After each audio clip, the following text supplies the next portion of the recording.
Vokatra aloha dia vokatra ho azo tsapahitanana tsy ho ela dia ny fanatsarana ny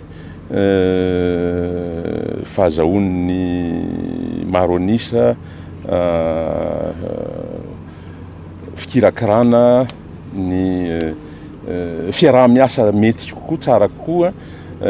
amindreo mpampindram-bola. Zay ny zavatra andrasana voalohany satria rehefa mipetraka le atao le hoe bureau d'information sur le crédit dia ho fantatry ny reo mpampindram-bola kokoa, fantatry reo mpampindram-bola ny momba ireo olona mpindram-bola, ka rehefa fantatra moa ny olona dia mora kokoa ny fampindramana.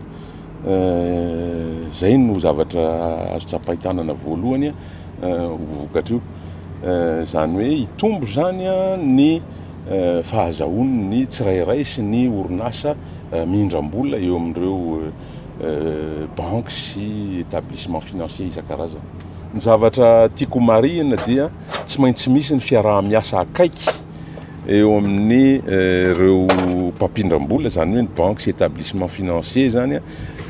ary ihany koa ireo rehetra manana ny